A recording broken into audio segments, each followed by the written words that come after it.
In the heart of a bustling Nigerian city, every morning unfolds with the familiar chaos of traffic, hawkers calling out, and hurried commuters. Among them is Lena, a teenage girl whose presence is easy to miss: dirty clothes, tangled hair, and a plastic bag slung over her shoulder.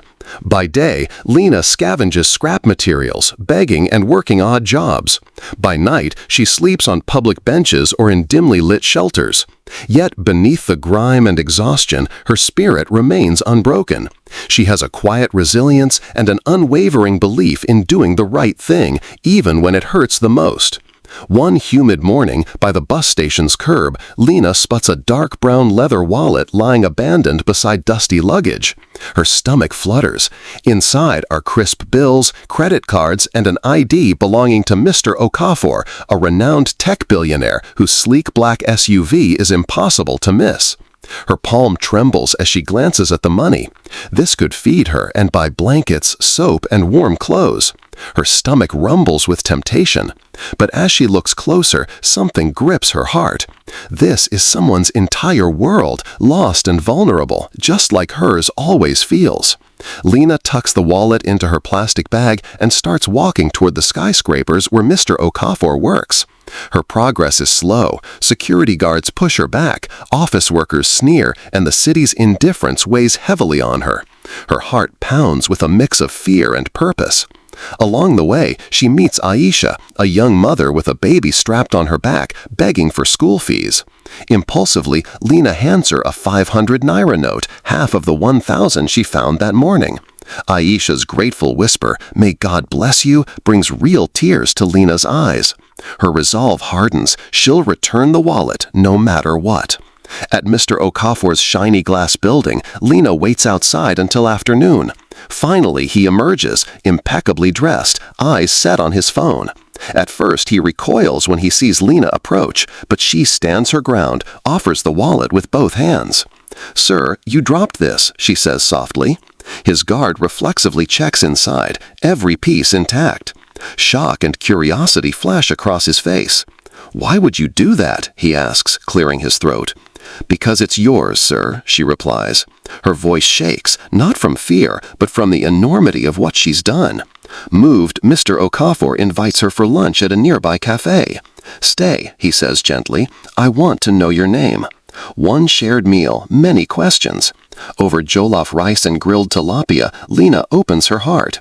She tells him about losing her parents, surviving on the streets, and sometimes going days without food. She tells him she could have kept the money, no one would have noticed, but she couldn't treat people the way she'd been treated. And then her voice cracks and she lowers her gaze. He sits in silence, moved beyond words. Afterward, he reaches into his pocket.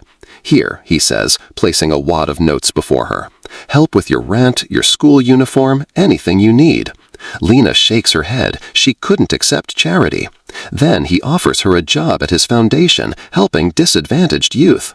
More important, he promises a fresh start, a safe place to live, an education, a future. Over the coming weeks and months, we see transformation.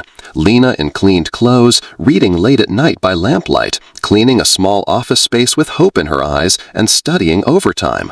Mr. Okafor becomes a regular presence in her life, offering encouragement, seated beside her at school events, silently rooting for her at every turn. Their relationship remains respectful and warm, a bond between two people from opposite worlds brought together by a simple act of honesty. Meanwhile, the billionaire's new awareness spreads, inspiring him to fund shelters and scholarship programs. He discusses the ripple effect of fame, wealth, and compassion with his board, as Lena's story becomes the powerful emblem of his philanthropic mission. At one ribbon-cutting event, he points to her standing tall beside him, saying, "She taught me that integrity is worth more than any fortune." But it's not a fairy tale without struggle. Lena still battles insecurity, late-night panic that she doesn't belong, or that people will laugh at her past. She almost gives up on her first school presentation, hands shaking, until a text from Mr. Okafor appears. "You belong. Remember why you started." In that moment, she stands up straight, breathes deep, and speaks with clarity. Tears and applause follow.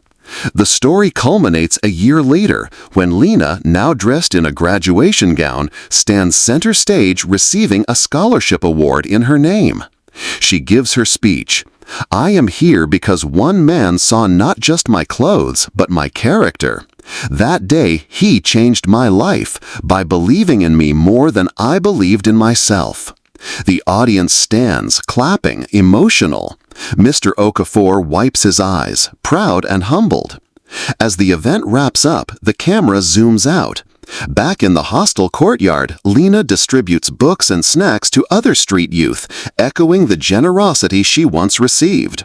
Mr. Okafor observes from a distance, satisfied that his simple act of trust has sparked a chain of hope. The screen fades, with her final words echoing softly. "Kindness costs nothing, but it's priceless when given."